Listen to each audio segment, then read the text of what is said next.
డబ్బు, అనారోగ్యం, ఉద్యోగం, వ్యాపారం, అప్పులతో బాధపడుతున్నారా? మీకోసమే మేనిఫెస్టింగ్ మిరాకిల్స్ 11 days ప్రోగ్రామ్.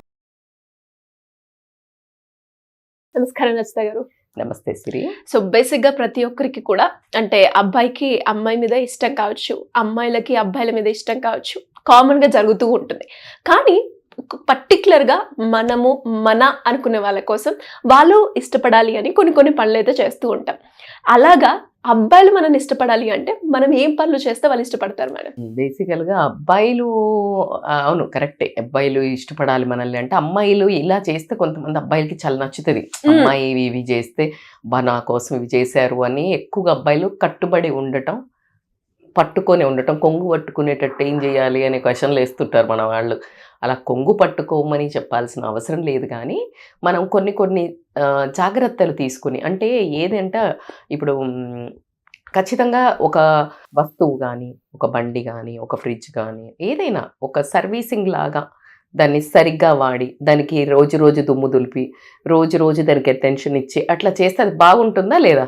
లేదా అక్కడ తీసుకెళ్ళి పడేసావు దాన్ని, ఏదో వాడావా పాడవుతుందా పాడదవా? అట్లాగే బంధం కూడా మెల్లిమెల్లిగా దూరం వెళ్ళటం జరుగుతుంది. సో మీరు ఇప్పుడు నాకు కావాల్సింది ఏంటంటే మీరు అబ్బాయి అమ్మాయా లేదా భార్యాభర్తలా? Because a lot of difference. అమ్మాయిలు టీనేజ్ వాళ్ళకు వేరే ఉంటుంది సీన్. రిలేషన్షిప్ లో మేడం భార్యాభర్తలు కానీ మీరు అనుకున్నట్టు ఇవాళ రేపు లివిన్ కూడా అనుకోవచ్చు. ఇవాళ రేపు దాన్ని చాలా ఆమోదిస్తున్నారు కదా జనాలు. కాబట్టి సో ఏదైనా కానీ లివిన్ అయినా భార్యాభర్తలు అని అనుకున్నదైనా ఆ మనుషులకు ప్రేమ ఉంటేనే అది అద్భుతంగా పండి ఆ లివిన్ కూడా మళ్ళీ భార్యాభర్తల బంధానికి నడవడానికి ఆస్కారం ఉంటుంది. సో అమ్మాయిలకి చాలామంది మనం లివిన్లో ఉందాము ఉండి నచ్చితేనే కదా వాళ్ళు మళ్ళీ పెళ్లి వైపు ట్రావెల్ చేద్దామని అనుకుని ఆ కమిట్మెంట్ అనే భయంతో ఇద్దరు అలా ఉంటున్నారేమో ఈ మధ్య. సో అమ్మాయిలకి ఒకవేళ కనుక అదొక రకమైన అభద్రతా భావం ఉండి, నేను భార్యలకైనా కూడా నా భర్త నేనంటే ఇష్టపడాలి అని అనే ఒక కోరిక ఉన్నట్టయితే గనక వాళ్ళిగో ఈ పనులు చేయాలి. ఏంటి అని అంటే గనక సింపుల్. ఫస్ట్ ఆఫ్ ఆల్ అన్నిటికంటే ముఖ్యంగా ప్రతి మనిషితో తప్పులు అవుతాయా అవ్వవా? అవుతాయా? చిన్న చితక, పెద్దదని నేను చెప్పను, చిన్న చితక అవ్వంగానే జనరల్గా ఇలా ఎందుకు చేశావు? మగవాళ్లకు అనాదిగా వస్తున్నది ఏంటి అంటే గట్టిగా అనేయటం. అధికారం అనేది తెలియకుండానే మన కల్చర్లో పాతకాలం నుంచి ఇచ్చాం. అది అది అది ఎందుకు ఇచ్చాము అనేది అంటే నువ్వు అక్కడి నుంచి క్వశ్చన్ చేయాల్సి వస్తుంది. గబుక్కున అబ్బాయి ఎవరికి చెప్పకుండా బయటికి వెళ్ళిపోవచ్చు, అమ్మాయి అట్లా బయటికి వెళ్తే ఏంటి ఎవరికి చెప్పకుండా వెళ్ళావు, అట్లా ఆడపిల్ల వెళ్తుందా అనే క్వశ్చన్ నుంచి ఇంట్లో అది అధికారం అనేది పై డిఫాల్ట్ వచ్చేసింది. ఇప్పుడు నువ్వు ఎవరిని క్వశ్చన్ చేసినా మనం ఏం చేయలేము. సో కాబట్టికే అలా వాళ్ళు అడిగి అన్నారు ఏదైనా మిస్టేక్ చేశావు అంతే గట్టిగా మనం అనలేము ఎక్కువ శాతం. అంటే సరే ఇప్పుడు ఎంత జెండర్ మారి ఎంత సేమ్ ఈక్వాలిటీ వచ్చినా ఆ వాయిస్ అది కటువుగా అనండి, పటుత్వంతో అనండి, గట్టిగా అంటాం. అన్నప్పుడు మన మిస్టేక్ ఉన్నా కొంతమంది ఆడవాళ్ళు ఒప్పుకోరు సిరి. ఎప్పుడైతే మనం తప్పు చేస్తామో, తప్పు అన్నట్లేదు నేను, ఆ పని సరిగ్గా జరగప్పుడు అయ్యో అనుకోకుండా ఇలా అయిందండి అలా అనకుండా అయితే ఏంటి ఎప్పుడు చేయలేదా? సి దిస్ ఈస్ అ వే సమర్థించుకోవటము. నువ్వు చేసిన తప్పుల్ని ఒప్పుకోకపోవటం వల్ల వాళ్ళకి ఏమవుతుందంటే ఎప్పుడు ఆ చిన్న అబ్బా అనే ఆ ఫీలింగ్ ఆ నొసలు అలా చేయటంలో ఉన్న ఫీలింగ్ నిన్ను చివుక్కుమనిపిస్తుంది. ఈ మనిషికి మూర్ఖురాళ్ళ బాబు ఎంత చెప్పినా అని ఫీలింగ్. అసలు ఇది కొన్ని ఫీలింగ్స్ కి మాటలు ఉండవు, కొన్ని వస్తుంది కదా ఎక్స్ప్రెషన్ ఆఫ్ బియర్డ్ ఇట్లా. అది ఎంత పలుకుదామన్నా పదం రాదు ఆ ఒక్క చిన్న అనే దానికి. సో ఆ రియాక్షన్ రాకూడదు నీ మీద, అర్థమవుతుందా? అదే నువ్వు చెయ్యంగానే ఉన్నాగా అనుకో, తనకి ఒకవేళ బియర్డ్ ఫీలింగ్ ఉన్నా ఆ కన్వర్షన్ ఇమీడియట్ గా ఇష్టంగా మారటం జరుగుతుంది. సో కాబట్టి ఎమోషన్ ఖచ్చితంగా మారుతుంది.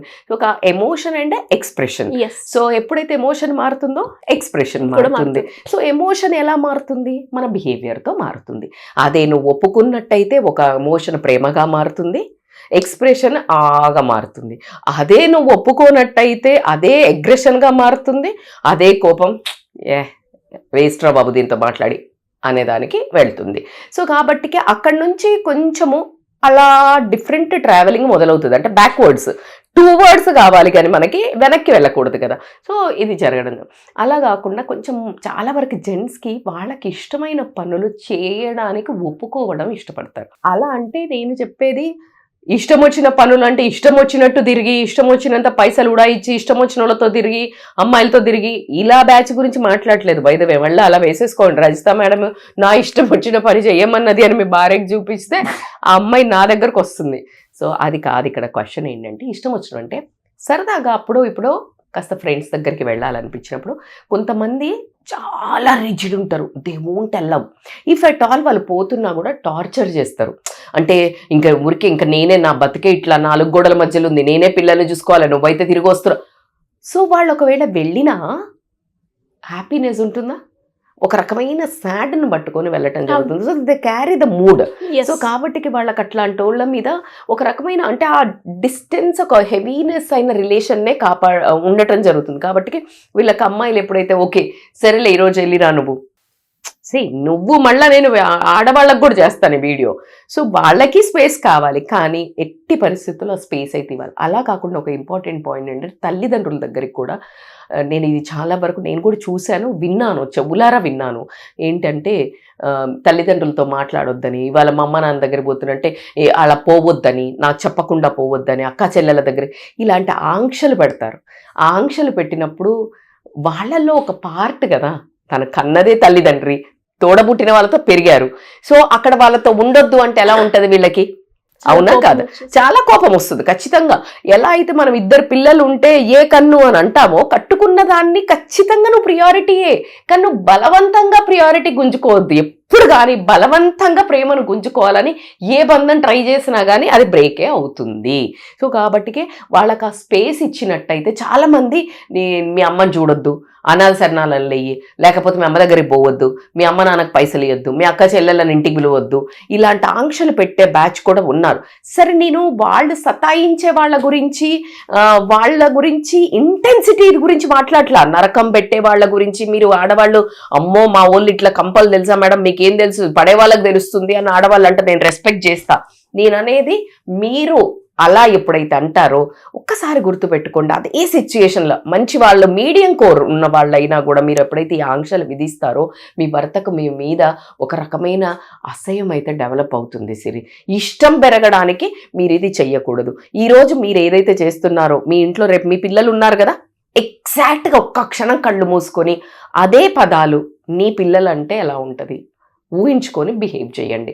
అండ్ నెక్స్ట్ వచ్చేసి ఏంటి అంటే ఖచ్చితంగా మీకు ఇప్పుడు నేనున్నాను, మీ దగ్గరికి రాగానే మీ మీద ప్రేమ అంటే చూపిస్తేనే కదా మీకు నేనంటే ఇష్టం ఉండేది. అంటే రాగానే ఏజ్ అని అన్నాం అనుకో, అనగా రాస్తా మేడం ఎప్పుడు వస్తారు.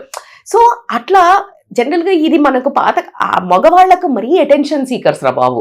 ఆడవాళ్ళు కూడా అందుకే అలుగుతుంటారు, ఊరికే వాళ్ళకి అటెన్షన్ లేకపోతే ఆడవాళ్ళు ఎక్కువ అరుగుతుంటారు. మగవాళ్ళు కోపం చేసుకుంటుంటారు. If they are doing something cranky, కొంచెం చిరాకు, they are lack of attention. పిల్లలు ఎలా చేస్తారా చెయ్యరా? ప్రతి ప్రాణికి అటెన్షన్ కావాలి, మీరు ఒప్పుకున్నా ఒప్పుకోకపోయినా. సో కాబట్టి మీరు ఒప్పుకోవాల్సిందే ఈ పదాన్ని, నీకు తెలుసో తెలియకో.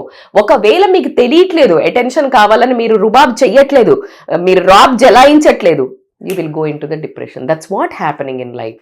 అటెన్షన్ కావాలి, ప్రేమ కావాలి. చెట్టు ఎప్పుడు పెరుగుతుంది? ఒక మంచి ప్రాపర్ నీళ్లు, ప్రాపర్ న్యూట్రియంట్స్ అది ఎరువు వేస్తేనే కదా. నీ రిలేషన్ ఎప్పుడు పెరుగుతుంది, ఎప్పుడు బాండింగ్ అవుతుంది, ఎప్పుడు కుదుళ్ళు గట్టి పడతాయి, ఎప్పుడు రూట్స్ డీప్ గా వెళ్తాయి, అన్ని వేస్తేనే కదా. సో అలా నువ్వు లేదు మేడం కొన్ని చెట్లు ఏం వేయకున్నా పెరుగుతుంది అని అంటే, వాతావరణం, నీ వాతావరణము ఎట్లీస్ట్ టాక్సిక్ లేదా బై డిఫాల్ట్ మంచిగా పెరుగుతుంది. So you need to understand నువ్వు ఎంతగానో లవ్ చూపిస్తున్నావు. నువ్వు గమనిస్తే జెంట్స్కి పాతకాలం నుంచి తీసుకొని నేను ఎప్పుడూ కంపేర్ చేస్తున్నాను. ఎందుకు అంటే ఇప్పుడు ఈ రిలేషన్లు దెబ్బతినడానికి ఏంటి అంటే, ఎంతకు ముందు అలా చెయ్యాలా మేడం అంటే భర్త భార్యకి చేయాలి, భార్య భర్తకు చేయాలి, ఇప్పుడు ఇద్దరు వర్కింగ్ కాబట్టి. But if at all house wives అయితే ఏం చేసేవాళ్ళు ఇప్పుడు ఇంటి పనులు కూడా లేవుగా, ఊడ్చడాలు తోడ్చడాలు బట్టలు పిండడాలు ఉన్నాయా? మెయిడ్లే కదరా తల్లి. సో ఇది ముందు అక్కడ కూర్చుని పట్టించేవాళ్ళు.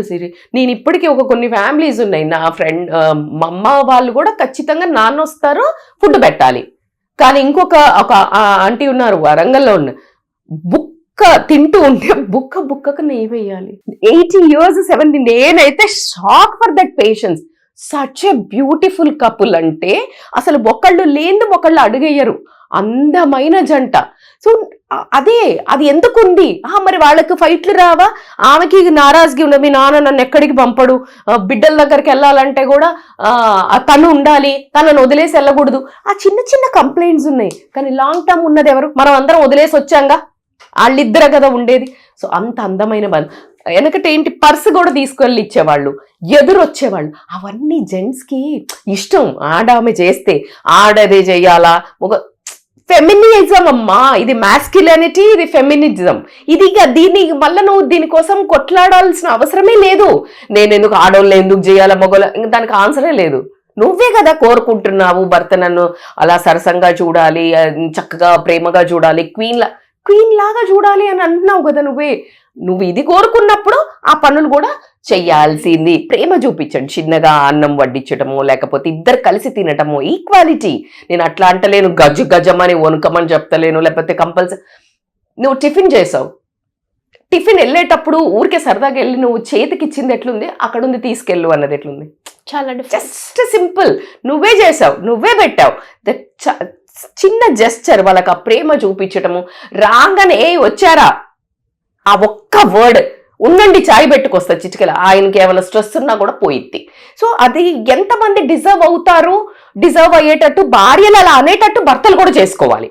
బై ద వే, రాగానే గయ్య ఎగబడి ఇలా ప్రతి అడ్డమైన దానికి ఆమెను తిడుతూ ఉంటే ఆ ప్రేమ రాదు. నేను కూడా అటువైపు నుంచి కూడా మాట్లాడాలి కాబట్టి భర్త బిహేవియర్ కూడా భార్య ఇవి చెయ్యగలగాలి అనే ఒక ఖచ్చితంగా అయితే ఉండాలి. అట్లాగే చాలా మందికి ఆ లేడీస్ కి ఇది కొంచెం ఆలోచించాలి. నేను 25 నుంచి పెళ్ళైన వాళ్ళ గురించి మాట్లాడలేదు, around 30 late 30s early 40s నుంచి వాళ్ళకి కొంచెం కన్సెషన్. ఎందుకంటే ఈ మూడ్ స్వింగ్స్ ఒకటి భయంకరంగా పాడైతాయి కాబట్టి వాళ్ళు కూడా వర్కౌట్స్ ఇవన్నీ చేస్తే హ్యాండిల్ చేసుకోగలుగుతారు. బట్ భర్తలు అక్కడ అర్థం చేసుకోవాలి. కానీ లేనట్టయితే గనక ఎలాంటి వాళ్ళని ఇష్టపడతారంటే ఎప్పుడు నవ్వుతూ కాస్త చలాకీగా, అంటే ఉన్న దాంట్లో సరిదిద్దుకుంటూ ఇలా ఉండే ఆడవాళ్ళని ఇష్టపడతారు. అలా కాకుండా ఎప్పుడు ముఖం మాడుస్తూ, ఎప్పుడు ఫ్రస్ట్రేషన్ ఉంటే అప్పుడు ఇంకా నాకు నా పెళ్ళప్పుడు ఇది ఇచ్చిండ్రా, మీ అమ్మ ఇది ఇచ్చిందా, ఇక గోతులు దవ్వుతూ పుట్టు పూర్వోత్తరాలు చదివితే అసలు వాళ్ళకి ఏమన్నా మనశ్శాంతి ఉంటుందా? ఇప్పుడు వచ్చేది ఉందా? లేదు. పాస్ట్ నుంచి ఏదైనా వస్తుందా సిరి? రాదు. ఫ్యూచర్ ఏంటో తెలియదు కదా. ప్రజెంటే నీ చేతులు ఉంది. సో ఈ ప్రజెంట్ ని హ్యాపీగా ఉంచితే నీ ఫ్యూచర్ బ్యూటిఫుల్ గా ఉంటుంది. సో కాబట్టి నువ్వు ఎప్పుడూ ఆ తవ్వకాలు అవన్నీ చదవటము ఊరికే నసలాగా ఉంటే గనక ఏ మగాడికి కూడా ఖచ్చితంగా ఎంత ఇష్టపడన్నా చేసుకొని, ఎంత అందగత్తన్నా కానివ్వండి, ఎంత ఆస్తిపరురాలన్నా కానివ్వండి, ఎంత ఎడ్యుకేటెడ్ అన్నా కానివ్వండి, they don't like. Because it's all about మనసుకు. చాలా మంది క్వశ్చన్ అడుగుతుంటారు, మనసుకు అసలు ఏమైనా 2 హార్ట్లు తీసి పెడితే ఏమైనా ఉంటుందా? ఆడాళ్ళది మగాళ్ళది అని ఉండదు. నువ్వేమన్నా కోరుకుంటున్నావో నీ భర్త కూడా అదే కోరుకుంటాడు. సో కాబట్టి ఇలా నసబ్యాచ్ లాగా కాకుండా ఉన్న దాంట్లో వాళ్ళను చేస్తూ, ఇంకొకటి ఏంటంటే ఇప్పుడు ఎవరి రాతకి ఎవరు బాధ్యులు కాదు. నొసట గీత ఏది ఉంటే అదే నడుస్తుంది. సో కాబట్టి ఏంటంటే ఇప్పుడు తనకు ఒక జీతం ఉంది, దాంట్లో నుంచి నీకు ఒక 2000 3000 చీర తెచ్చింది. రేపు అంత అదో ఎగ్జాంపుల్ ఇస్తున్నా నేను. తెచ్చినప్పుడు you should be happy for that. అంతేగాని తెచ్చినవులే మా అక్కకైతే 10,000 తెచ్చింది అంటే అది లేదు. నీకు కారు సపోజ్ చిన్నది ఉంది, లేకపోతే బండే ఉంది, you are aiming for upper comparing. అంటే నువ్వు హ్యాపీ లేవు. కానీ నీ భర్త ఏం పని చేసి దానికి దగ్గర డబ్బులు తెచ్చినప్పుడు నువ్వు చూపించే ఒక హ్యాపీనెస్, కాంప్లిమెంట్, అది తన చిన్న పని చెయ్యనియండి, చిన్నది దేనివ్వనియండి. ఎప్పుడైతే నువ్వు ఇది స్టార్ట్ చేస్తావో నీ పిల్లలు కూడా అబ్జర్వ్ చేస్తారు.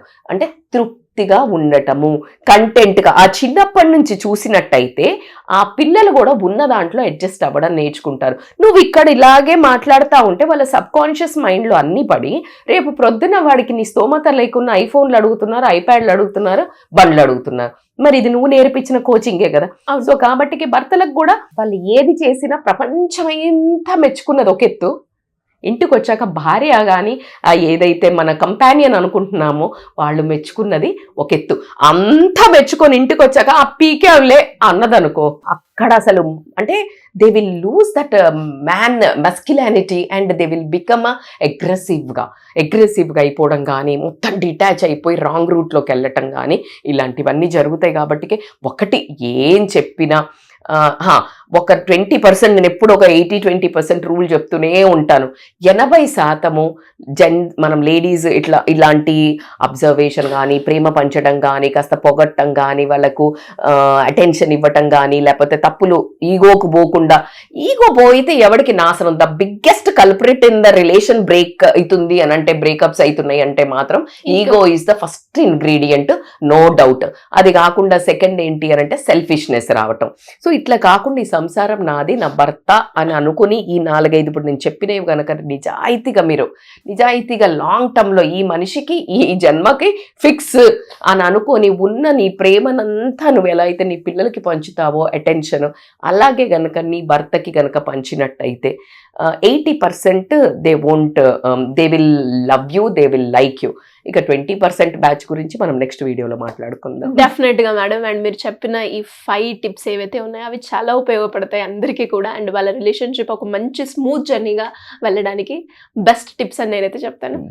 సో మరి ఇలా ఎవరైనా కూడా రిలేషన్షిప్ పరంగా కావచ్చు, ఫ్యామిలీలో ఎలాంటి ఇష్యూస్ ఉన్నా కూడా దానికి మీ కౌన్సిలింగ్ కావాలి అంటే ఏ విధంగా మిమ్మల్ని అప్రోచ్ అయ్యే ఛాన్స్ ఉందంటారు? They can call us and scrolling number. నేను ఆ 20% కూడా నెక్స్ట్ చెప్తాను. ఎందుకు చెప్పినంటే వెంటనే కమెంట్లో పెడతారు, మేడం నేను ఇన్ని చేస్తా మేడం, మా ఆయన అస్సలు దాన్ని ఇంత పట్టించుకోడు, ఇంకా ఇట్లానే వెళ్ళిపోతుంటాడు, నేను ఎన్ని ఏళ్ల నుంచి ఎదురు చూస్తున్నా అని కమెంట్స్ పెడతాడు. కాబట్టి ఆ 20% గురించి మళ్ళీ ఒక వీడియో చేద్దాం. డెఫినెట్ గా madam. Thank you so much. Thank you so much Siri. Suman టీవీలో మీ పర్సనల్ అండ్ బిజినెస్ ప్రమోషన్స్ కోసం కింది నెంబర్కి కాంటాక్ట్ చేయండి.